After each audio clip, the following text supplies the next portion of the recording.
Meus irmãos, feliz Páscoa! O texto do nosso sermão de hoje é o texto do Santo Evangelho encontrado em São Lucas, capítulo 24, do verso de número 1 até o verso de número 12. Evangelho de São Lucas, no capítulo 24, do verso de número 1 até o verso de número 12. Diz assim a palavra do Santo Evangelho do nosso Senhor Jesus Cristo. Mas no primeiro dia da alta madrugada, foram elas ao túmulo, levando os aromas que haviam preparado. E encontraram a pedra removida do sepulcro, mas ao entrarem não acharam o corpo do Senhor Jesus. Aconteceu que, perplexas a esse respeito, apareceram-lhe dois varões com vestes resplandecentes. Estando elas possuídas de temor, baixando os olhos para o chão, eles lhes falaram: por que buscais entre os mortos ao que vive? Ele não está aqui, mas ressuscitou. Lembrai-vos de como vos preveniu, estando ainda na Galileia, quando disse: importa que o Filho do Homem seja entregue na mão dos pecadores e seja crucificado e ressuscite no terceiro dia. Então se lembraram das suas palavras e, voltando ao túmulo, anunciaram todas essas coisas aos 11 e a todos os mais que com eles estavam. Eram Maria Madalena, Joana e Maria, mãe de Tiago. Também as demais que estavam com elas confirmaram estas coisas aos apóstolos. Tais palavras lhes pareciam como um delírio, e não acreditaram nelas. Pedro, porém, levantando-se, correu ao sepulcro, e abaixando-se, nada mais viu, senão os lençóis de linho, e retirou-se para casa, maravilhado do que havia acontecido. Essa é a palavra do Senhor, meus irmãos. Vamos ao nosso Deus em oração. Misericordioso Deus, que as palavras da minha boca e o meditar de todos os nossos corações sejam agradáveis na tua presença, Senhor. Rocha nossa e Redentor nosso. Amém. Cristo ressuscitou. Em verdade, ressuscitou. Meus amados irmãos, hoje é o dia em que tudo, absolutamente tudo muda. O sol nasceu como em qualquer outro domingo, mas naquele amanhecer, algo havia mudado completamente. Algo havia mudado para sempre. Um túmulo estava vazio. Um corpo não estava mais ali. Uma pedra que selava a escuridão da morte havia sido rolada para o lado. Havia sido rolada para o lado. E com isso, a nova criação de Deus começou a respirar. A nova criação de Deus começou a respirar. Era o primeiro dia da semana. O domingo, após o sábado do silêncio, o sábado do descanso. E aquelas mulheres então vão ao túmulo cheias de dor, cheias de luto, o peso da dor, o peso da perda. E elas chegam com perfumes de luto, preparados por elas mesmas, mas principalmente, elas chegam naquele lugar com os seus corações partidos. Corações partidos. A verdade, meus irmãos, é que elas não esperavam por um milagre. Elas esperavam ver um cadáver. Era isso que elas esperavam.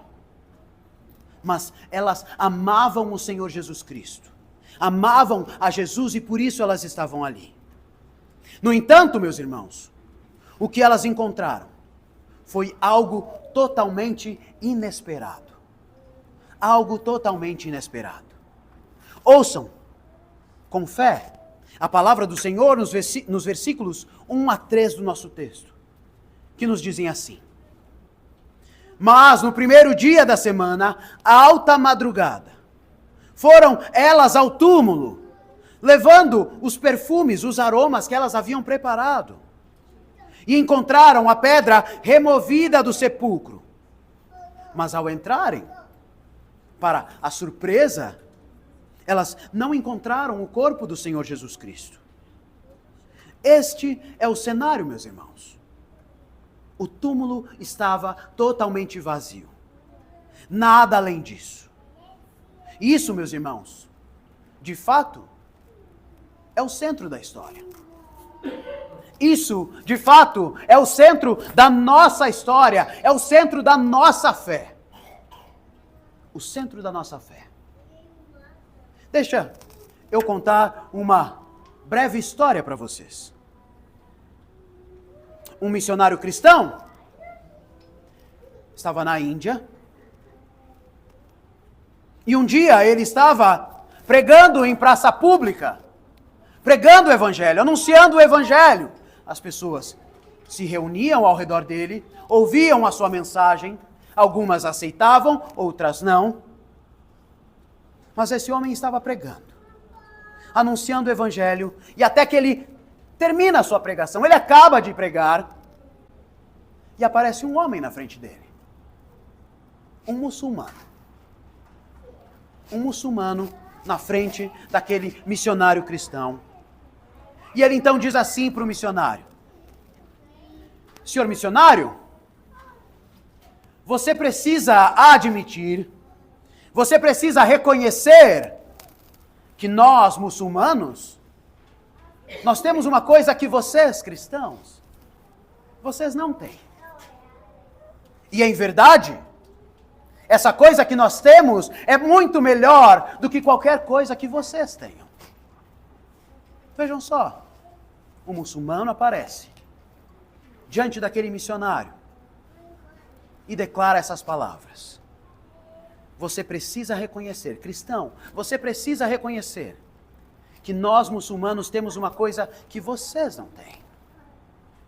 O missionário fica bastante intrigado com aquela afirmação e pede: bom, por favor, então, me diga o que é que vocês têm que nós cristãos não temos. Diga para mim. E o muçulmano então responde: veja só, cristão, quando nós vamos a Meca, pelo menos nós encontramos um túmulo, nós encontramos uma espécie de um caixão, nós temos relíquias do nosso mestre. Mas quando vocês, cristãos, vão à Meca de vocês vão a Jerusalém, vocês não encontram nada, além de um túmulo vazio. O missionário, então, já esboçando um certo sorriso, ele responde para esse muçulmano: olha, você não poderia estar mais certo. E é exatamente essa a diferença entre nós. Maomé, o seu profeta, está morto. O seu profeta está morto. Os seus ossos foram sepultados. E isso, meus irmãos, é uma verdade sobre todo tipo de sistema religioso. É uma verdade a respeito de todo tipo de espiritualidade. Todo tipo de filosofia desse mundo. Elas não apenas são falsas, mas elas estão mortas. Estão mortas. E o missionário então conclui: essa é exatamente a diferença entre nós. O meu mestre está vivo. O meu Senhor está vivo. Cristo ressuscitou e todo o poder nos céus e na terra foi dado a Ele. E ele conclui: essa é a minha esperança. Essa é a esperança de um cristão. Essa é a nossa esperança. Portanto, meus irmãos, com essa breve história, A grande questão diante de nós é exatamente essa. Ou nós cremos no sobrenatural de Deus que se tornou real, ou nós cremos nessa verdade como um fato, um evento histórico. Ou então, meus irmãos, nós continuamos vivendo como se a pedra ainda estivesse no seu lugar. Não há alternativa. Não há neutralidade. Cristo ressuscitou. É um evento histórico. E você precisa responder a esse evento. Você precisa responder a esse evento. Versos 4 a 7 do nosso texto dizem assim: aconteceu que, perplexas a esse respeito, o túmulo estava vazio. Apareceram-lhes 2 varões com vestes resplandecentes. Estando elas possuídas de temor e baixando os olhos para o chão, eles lhes disseram: por que vocês estão buscando entre os mortos aquele que vive? Por que vocês estão buscando entre os mortos aquele que vive? Ele não está aqui, mas ele ressuscitou. Ele ressuscitou. Esses 2 homens, meus irmãos, anjos, testemunhas dos céus, são mensageiros da nova criação.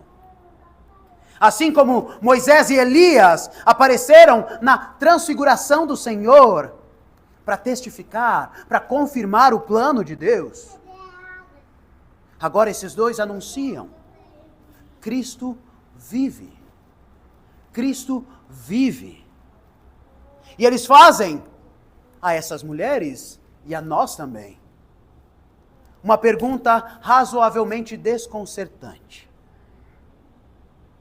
Por que vocês estão buscando entre os mortos aquele que vive? Por que vocês continuam buscando entre os mortos aquilo que gera vida? Aquilo que dá vida a vocês? Essa pergunta, meus irmãos, é ao mesmo tempo uma repreensão, mas também uma convocação e uma revelação. Aqueles homens, anjos, estão dizendo para nós: vocês estão buscando vida no lugar errado. Vocês estão buscando vida nas coisas erradas, estão com o foco errado. O Cristo vivo, a vida nova, não pode ser encontrada entre os mortos. Não pode ser encontrada nos túmulos. Não pode ser encontrada no mundo. Não pode. Quantos de nós, meus irmãos, ainda buscamos vida em lugares de morte? Sabedoria em lugares de loucura? Quantos de nós ainda correm atrás da aprovação, de aprovação, em ambientes que só oferecem idolatria? Quantos de nós? Quantos de nós tratam o domingo, o dia do Senhor, o dia da ressurreição, como se fosse um funeral? Como se fosse um dia triste. E não uma celebração da vitória do nosso Senhor. Quantos de nós vivemos como zumbis, mortos-vivos, quando de fato temos vida em nós mesmos por Jesus Cristo nosso Senhor? Não se pode buscar o Cristo vivo nas tumbas da cultura moderna, no entretenimento vazio, nos ídolos do nosso coração, e muito menos nas ideologias do nosso século. Jesus vive. Jesus está vivo. Além disso, meus irmãos, cabe destacar que para alguns de nós, os anjos que anunciaram a ressurreição não estavam com vestes resplandecentes ou qualquer coisa do tipo. Muitos de nós não. Todos nós. Espero Não me venham com histórias. Cabe destacar que para todos nós, os anjos, os mensageiros que anunciaram a ressurreição, não estavam em vestes resplandecentes ou algo do tipo. Eles usavam vestes normais. Esses anjos foram pais, foram mães, foram avós, foram amigos, ou algum pregador desconhecido que nos contou sobre o túmulo vazio. Foi assim que nós ouvimos o Evangelho. Portanto, meus irmãos, essa missão também continua. E hoje os mensageiros somos nós. Nós precisamos anunciar. Nós somos as testemunhas da ressurreição no dia de hoje. Nós somos as testemunhas da ressurreição no dia de hoje. E essa é a nossa mensagem. A nossa mensagem não é mera moralidade conservadora. Não é. A nossa mensagem não é mera promessa de bênção e de uma vida melhor. Não é. A nossa mensagem, meus irmãos, não é uma fuga da realidade. Não é. Cristo ressuscitou. Cristo venceu a morte. E ao morrer na cruz pelos nossos pecados, Ele vive. Hoje Ele vive. Hoje Ele reina. Essa é a síntese da nossa mensagem. Cristo venceu a morte ao morrer na cruz pelos nossos pecados. E hoje Ele vive e reina para sempre. Essa é a nossa mensagem. Esse é o Evangelho, como o apóstolo Paulo fala em 1 Coríntios. Esse é o Evangelho. Versos 8 e 9. Então, elas se lembraram das suas palavras. E voltando do sepulcro, anunciaram todas essas coisas aos 11 e a todos mais. Elas se lembraram. Elas se lembraram. Isso é tudo, meus irmãos. Esse é o primeiro milagre da Páscoa. Elas lembraram da palavra do Senhor. Elas não esqueceram da promessa do Senhor. Elas não esqueceram daquilo que o próprio Senhor proclamou. As palavras de Jesus, que antes pareciam distantes ou estranhas, agora ardem no coração daquelas mulheres. A promessa, a profecia, que antes parecia distante, estranha, agora arde no coração daquelas mulheres. Elas lembram que ele havia dito: importa que o Filho do Homem seja entregue, seja crucificado. Até aí tudo bem. Mas ele completou: e no terceiro dia ressuscite. Nas Escrituras, lembrar, meus irmãos, não é apenas recordar. Não é apenas recordar. É ótimo lembrar, é ótimo memorizarmos a palavra de Deus, mas quando Deus nos chama a lembrar, a ouvir, Deus está nos chamando a obedecer. É isso. Temos uma visão razoavelmente moderna e gnóstica a respeito de ouvir ao Senhor, a respeito de lembrar das palavras do Senhor. Mas o fato é, nas Escrituras, lembrar não é apenas recordar, mas é vivenciar, é viver de novo, é obedecer, é se submeter. A lembrança da palavra de Deus transforma o simples lamento daquelas mulheres, transforma o lamento daquelas mulheres em missão. É isso que acontece. Até aquele momento, elas apenas lamentavam, elas choravam. Mas quando elas lembraram da promessa de Cristo, lembraram das palavras de Cristo, imediatamente, meus irmãos, elas saíram anunciando. A promessa se cumpriu. A profecia se cumpriu. Cristo ressuscitou. Cristo vive. Aquelas mulheres, antes mergulhadas no luto, mergulhadas nas suas atividades, agora se tornaram missionárias do Cristo vivo. E quanto a nós?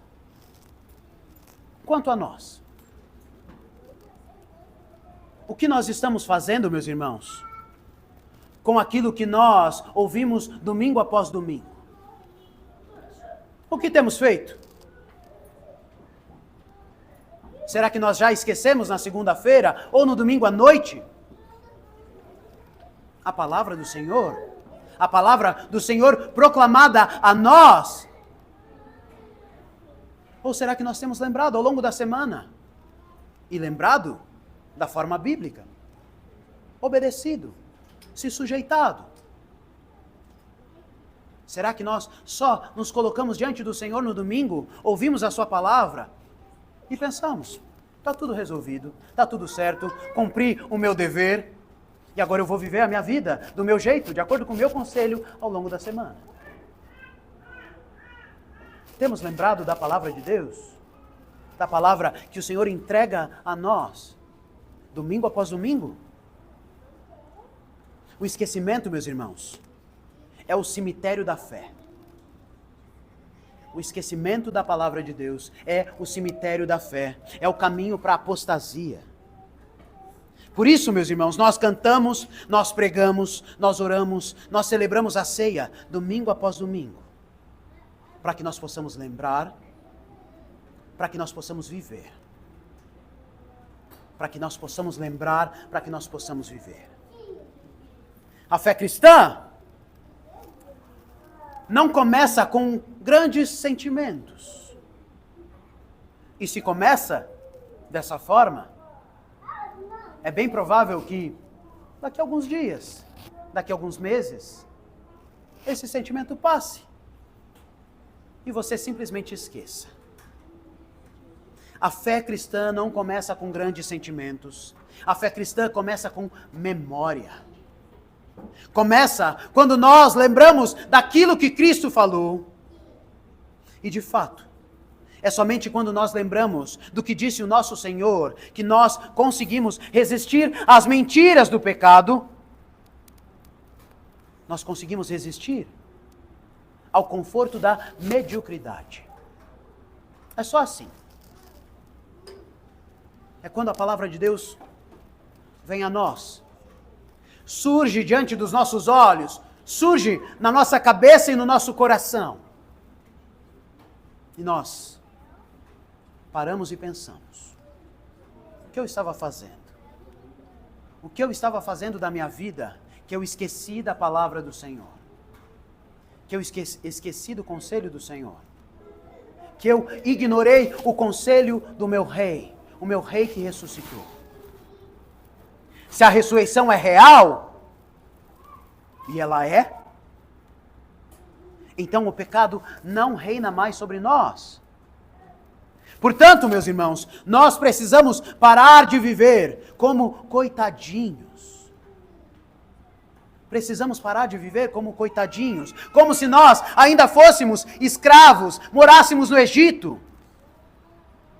Você foi liberto. Você foi comprado por Cristo. Nós fomos libertos. Portanto, meus irmãos, vivamos como alguém que recebeu uma nova chance. Há grande chance. Vivamos como alguém que recebeu nova vida. Vivamos como alguém que sabe que existe um lar à sua espera. Vivamos dessa forma. Versos 10 e 11 dizem assim: eram Maria Madalena, Joana e Maria, mãe de Tiago. Também as demais que estavam com elas confirmaram estas coisas aos apóstolos. Tais palavras lhes pareciam como um delírio. e não acreditaram nelas. Não acreditaram nelas. A notícia, a boa notícia, parecia loucura. Parecia um delírio. Parecia algo emocional demais, místico demais, improvável demais. Isso soa familiar? Ainda hoje, muitos querem uma fé que sirva apenas de consolo. Esse é o tipo de fé que se deseja nos dias de hoje. Uma fé que seja apenas consolo. Muitos querem uma fé que apenas console, mas não uma ressurreição que confronte. Muitos querem carregar uma cruz como símbolo, mas não querem um túmulo vazio como realidade. É isso que o mundo de hoje quer. É isso que o mundo pagão quer. Mas o Evangelho nos diz: Jesus verdadeiramente morreu. Jesus verdadeiramente ressuscitou. Isso muda absolutamente tudo.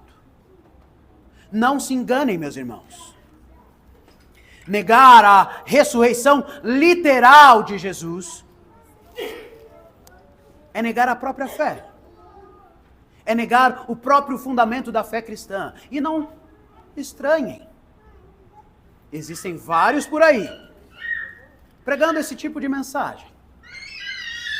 Não estranhem. Negar a ressurreição literal de Cristo é negar o próprio fundamento da fé cristã. Ou a fé cristã é histórica, um evento histórico, um fato, ou a fé cristã não é nada. É isso. Ou Cristo ressuscitou, ou ele é um grande mentiroso. C.S. Lewis colocou dessa forma. Ou Cristo é verdadeiramente quem ele diz ser, e fez aquilo que ele disse que ia fazer. Ou Cristo é um grande mentiroso, e a nossa fé é uma grande mentira. Não existe outra opção. Ou a fé cristã é histórica, real, ou ela não é nada.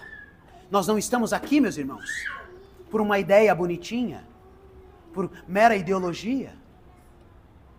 Se Cristo não saiu do túmulo, então você ainda está morto também. Se Cristo não venceu a morte, então o pecado ainda reina na minha vida e na sua vida.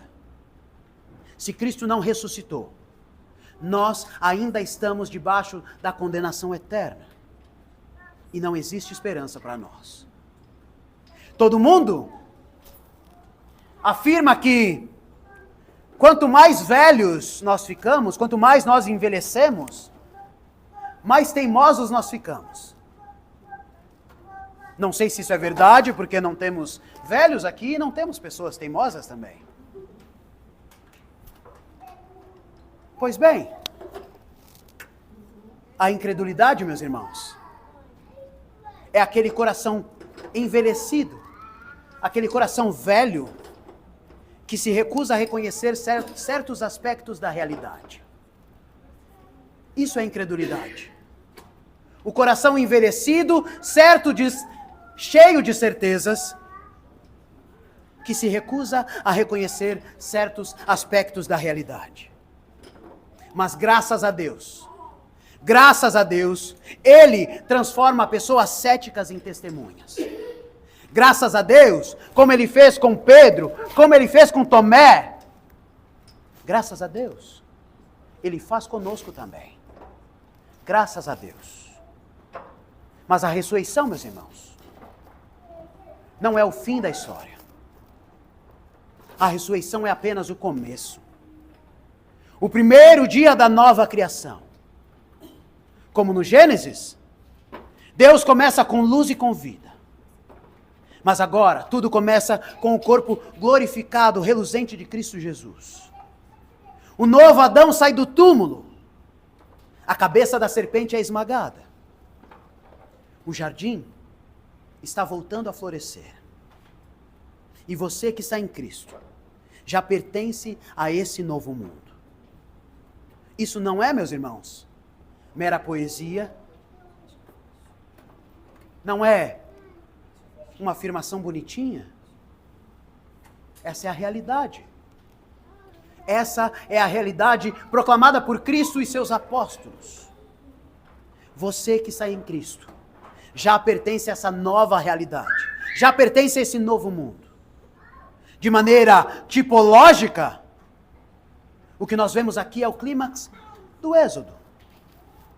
O cordeiro foi morto, o sangue foi derramado, o Egito já ficou para trás, e agora, em meio ao deserto desse mundo, nós caminhamos rumo à glória, rumo à terra prometida, alimentados pelo pão que vem dos céus e guiados pela nuvem do Espírito. Assim, se você está em Cristo, pare de viver como se você ainda fosse escravo. Se você está em Cristo, se você não apenas reconhece, você sabe, por meio do Espírito Santo, testemunho do Espírito Santo, você sabe que Cristo ressuscitou. Pare de viver como se você ainda fosse escravo. O túmulo está vazio. O pecado não é o seu senhor. A vergonha não te define. Por que teríamos vergonha? De qualquer coisa. Cristo venceu todas as coisas. Que vergonha teríamos? Que motivo para vergonha teríamos? Se você está em Cristo, está no novo mundo, na nova vida. E agora, a sua tarefa é viver como alguém ressuscitado. O que isso quer dizer? Perdoar. O que isso quer dizer? Confessar os seus pecados, abandonar os vícios, honrar pai e mãe, trabalhar com alegria, servir a sua igreja, cantar com o coração, orar com fé e levantar-se cada manhã, sabendo que a morte foi vencida de uma vez por todas e que você pertence ao Rei que ressuscitou. Acorde todos os dias com essa certeza. Você pertence ao Rei que ressuscitou. Aquele que venceu a morte. Aquele que venceu todas as coisas. Aquele que venceu todas as coisas. Irmãos, o Filho do Homem vive. Não apenas nos céus, não apenas no futuro. Ele vive hoje. Ele reina agora. Ele transforma corações agora. Ele governa famílias. Ele edifica a sua igreja. E ele sustenta o universo com a palavra do seu poder. Esse é o nosso rei. Pouca coisa? Esse é o nosso rei. Ele vive hoje. Reina agora. Transforma corações. Governa famílias. Derruba reis, edifica a sua igreja e sustenta todo o universo pela palavra do seu poder. Portanto, pare de andar como quem alguém espera, ainda espera a salvação. Pare de andar dessa forma. Pare de andar como se você ainda precisasse fazer qualquer coisa para que Deus pudesse te salvar e te aceitar. Pare de andar como alguém que ainda espera a salvação. Pare de buscar entre os mortos aquilo que só pode ser encontrado entre os vivos. Pare de buscar no meio da morte aquilo que só pode ser encontrado no meio dos vivos. E lembre-se, Jesus Cristo está vivo. E porque Ele vive, você também pode viver. Não há nenhuma outra resposta legítima à obra de Cristo do que viver. Portanto, vivam, meus irmãos. Vivam para a sua glória. vivam para a glória do Cristo ressuscitado. Cristo ressuscitou. Em verdade ressuscitou. Em nome do Pai, do Filho e do Espírito Santo. Amém.